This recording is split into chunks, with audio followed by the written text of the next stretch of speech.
Hannibal, the television series, is a unique and thrilling rendition of the story behind the iconic and infamous serial killer Hannibal Lecter. The narrative follows Will Graham, an unorthodox FBI consultant, as he assists the FBI in solving some of the most gruesome murders.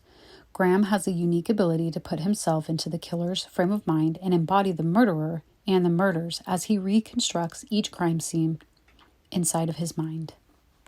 However, each case puts a strain on Graham's mental stability. Therefore, FBI agent Jack Crawford insists that Graham see a psychiatrist.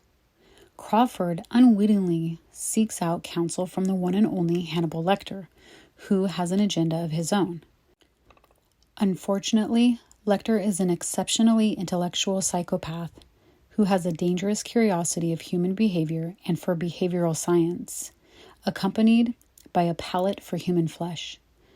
Sadly, as Lecter deviously plays psychological games on Graham's already fragile state of mind, Will Graham begins to lose his grasp on reality as he straddles the brink of sanity.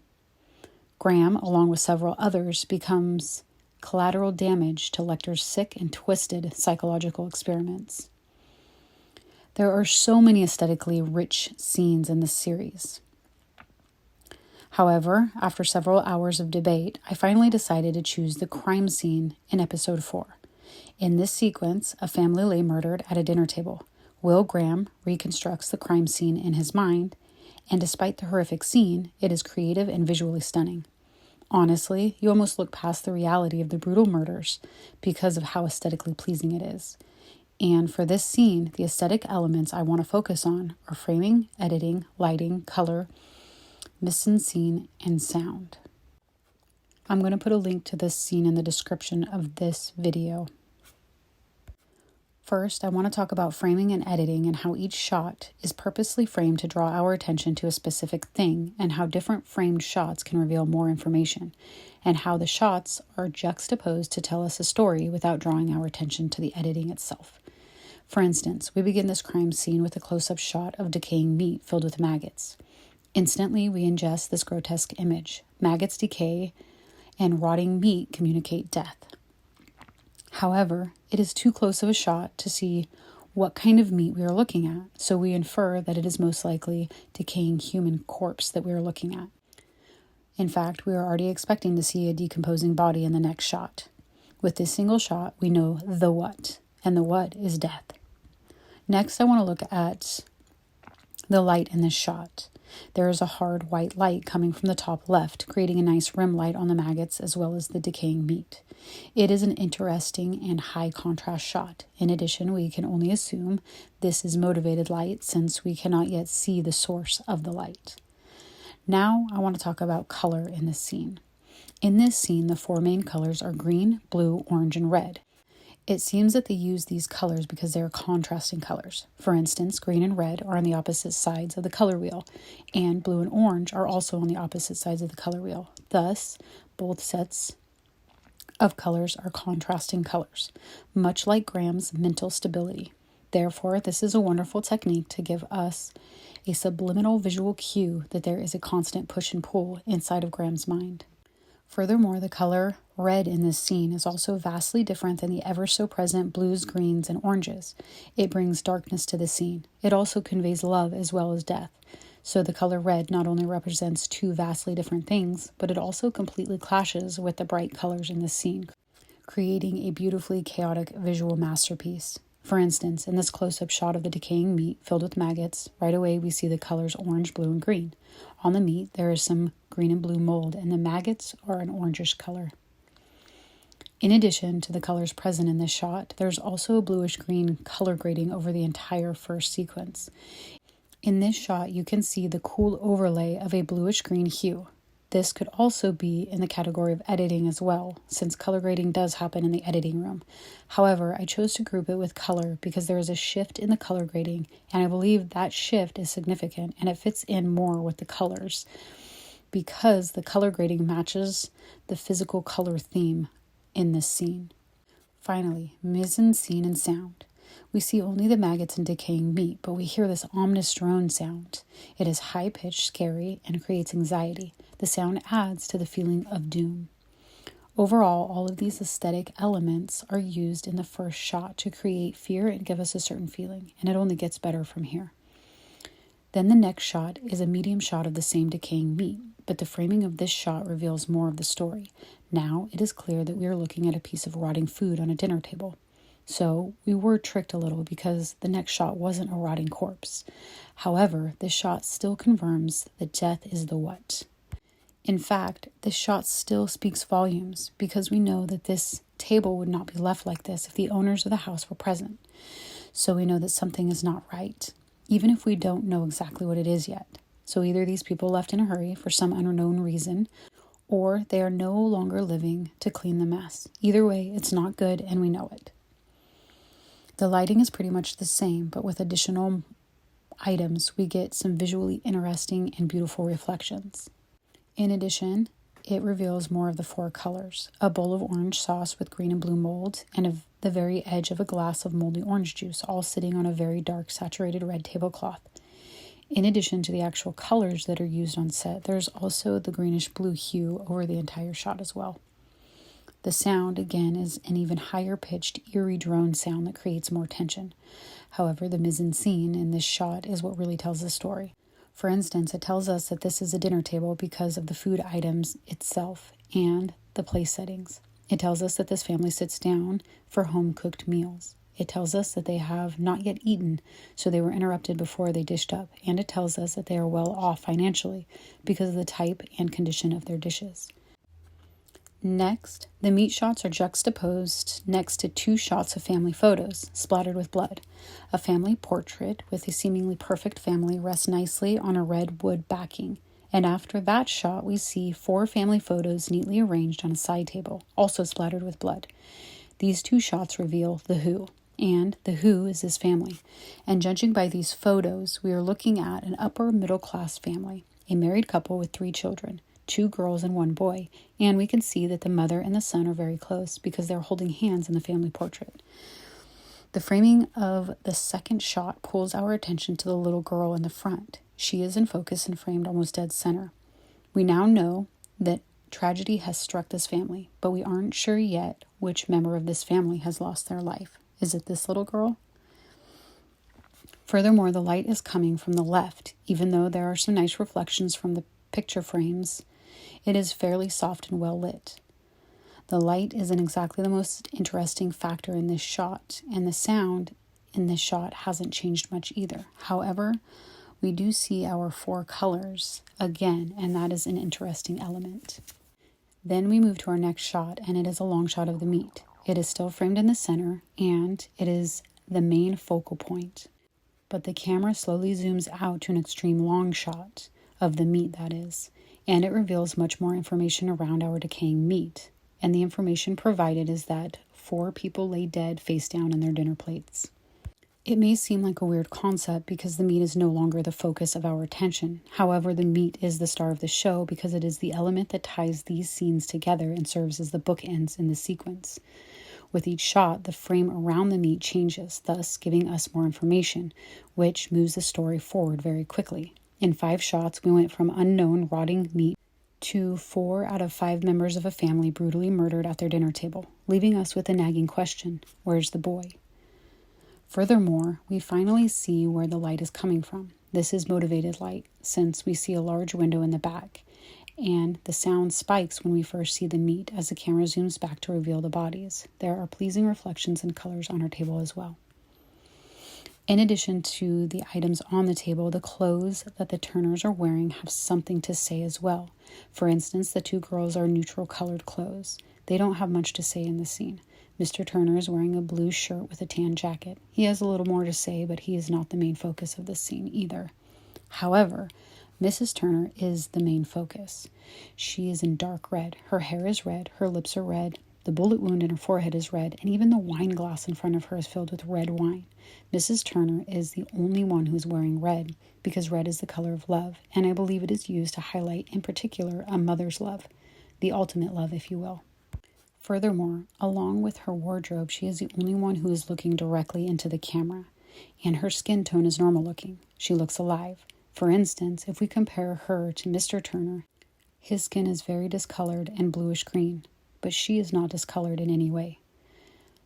The next shot is a zoom shot of Will Graham. The camera slowly zooms in on his face as he closes his eyes. The framing goes from close up to an even closer shot. He has no headroom. The frame even cuts off the top of his head. It is boxed in and claustrophobic. This framing is used as a visual representation to cue us that we are now entering his mind. In addition, the light source is coming directly from the left, creating this perfect split on his face. It is a less dramatic example of a chiaroscuro effect. I believe in this case, it is used as a visual illustration of Graham's psychological profile. For instance, he is the protagonist in this show. However, he is also the antagonist in every crime scene as he reenacts them and embodies the killer. And he always has one foot in reality and one foot in insanity, and he hovers over the line. And then this beautiful thing happens where the color grading shifts right before our eyes. It goes from the greenish blue cool overlay to a bright warm orangish red overlay. We have now entered Graham's mind, and they use this color switch along with sound and framing to tell us that this is what is happening.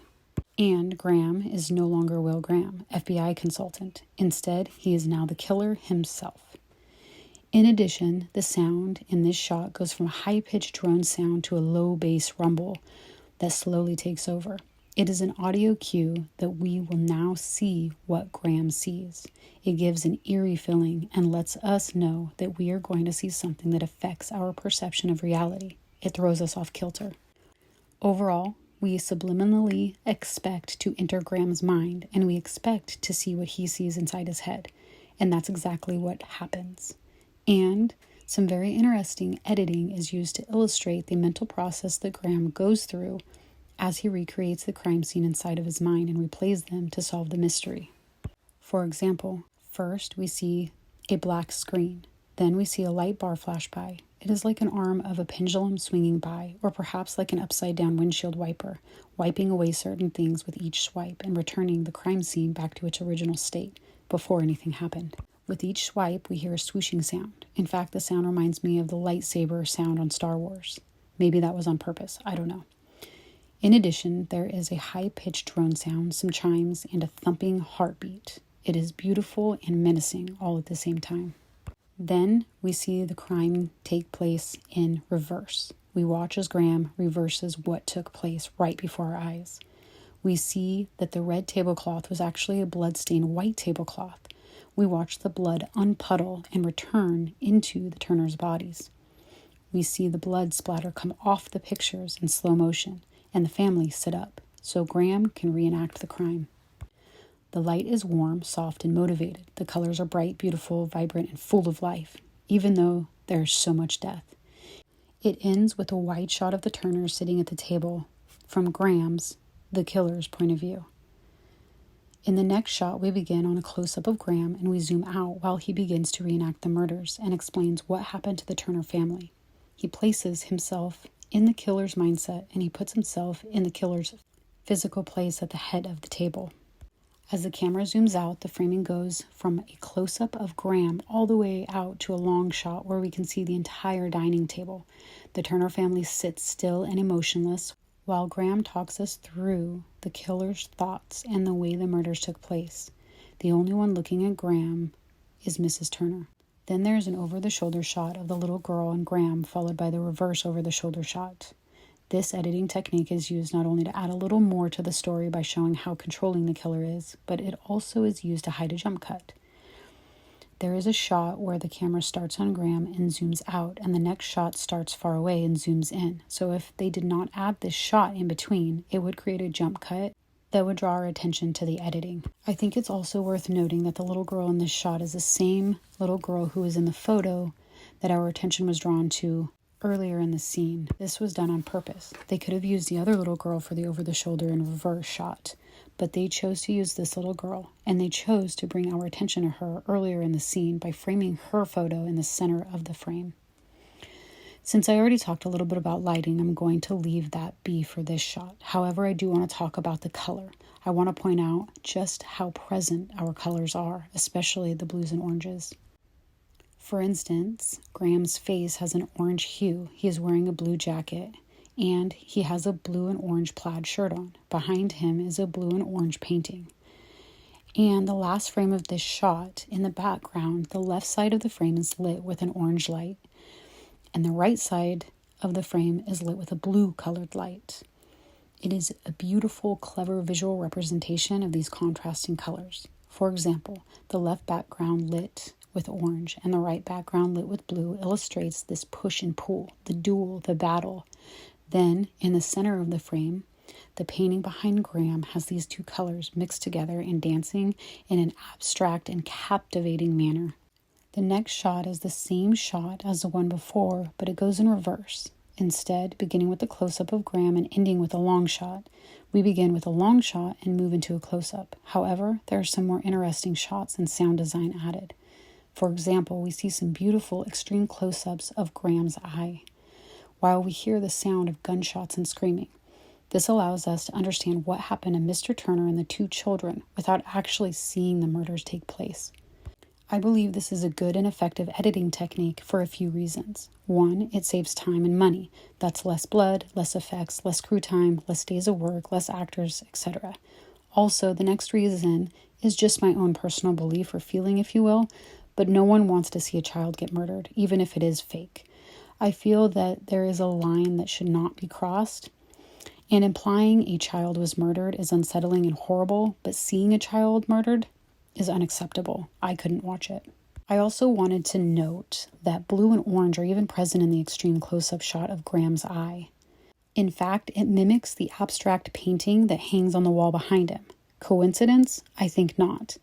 In fact, this is mind-blowing to me. The attention to detail is so astounding and well thought out, down to the smallest, seemingly minute characteristic.